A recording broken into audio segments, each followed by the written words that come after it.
Magandang hapon bayan, kakapasok lamang na balita, mga karagdagang gabinete ng Pangulo. Ayon sa PCOO President na si Attorney Trixie Angeles Cruz, pakinggan natin ang kanyang pahayag. Magandang hapon!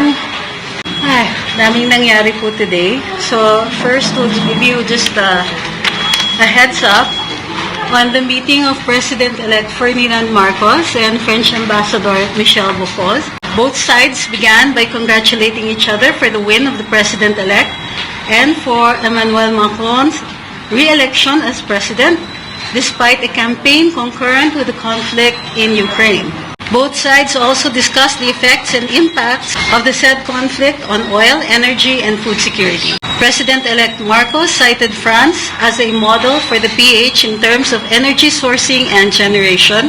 Both sides discussed the economy and the plans in this area of the incoming administration. Some of the prospective activities to commemorate 75 years of Philippine-France relations were also discussed, and briefly discussed towards the end of the meeting were the Indo-Pacific area and strategy, as well as issues of overseas Filipinos in France. The courtesy call, on the other hand, by His Excellency Luc Veron, head of the EU delegation to the Philippines, began with President-elect Ferdinand Marcos Jr. and Ambassador Luc Veron discussing various issues on Philippines and the European Union relations, including development cooperation, which includes support for the peace process in Mindanao, plus trade, disaster prevention, rule of law, good governance, and human rights. They also discussed the situation in Ukraine and how it had been affecting Europe and the Philippines.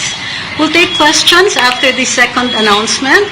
We have new designated cabinet nominees, the first of which is Maria Sinaida Angping for Secretary of the Presidential Management Staff. She comes with the professional experience in the fields of public service and administration and international relations and diplomacy. She is a three-term congresswoman who advocated legislative measures that promoted diplomatic relations, tourism, development, public health and education, women and children's welfare. She institutionalized necessary infrastructure that promoted sustainable self-reliance and empowerment, especially of the marginalized sector in the 3rd District of Manila.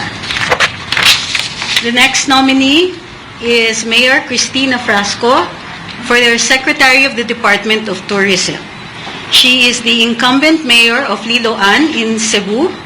She was awarded the prestigious Presidential Lingkod Bayan Regional Award by the Civil Service Commission in its 2021 search for outstanding government workers for her exemplary performance as a local chief executive through proactive initiatives towards innovation in governance and sustainable and inclusive programs fostering excellence in government service.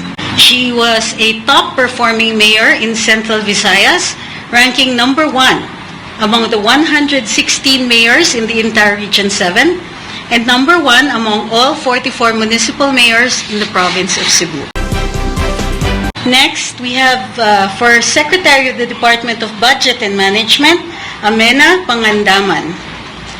She has over 2 decades of policy development in finance expertise, has led various government offices before landing the role of Managing Director of the Office of the Governor and Executive Offices of the Bangko Sentral ng Pilipinas in 2019.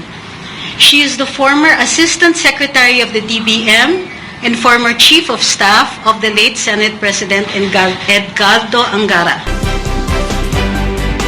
For Secretary of the Department of Information and Communications, DICT, the nominee is Ivan John Enrile Uy. He's an expert in technology law, well experienced in information technology project management, and served as chairman of the Commission on Information and Communications Technology for the Philippine government.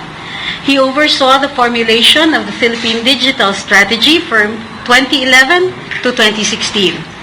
He is an international commercial arbitrator on areas involving IT-related disputes. And finally, as Secretary for the Department of Social Welfare and Development, Mr. Erwin Tulfo. He has been in the public service doing social work in 3 decades awarded Best Public Service Program Host. He is a 2014 SM Super meaning Salute to Unparalleled People, Endeavors, and Resources Award for media for his coverage of Typhoon Yolanda. He is known for his involvement in covering and helping the Filipinos here and abroad through his social programs and partnership with other organizations. And that's it. We'll take a few questions.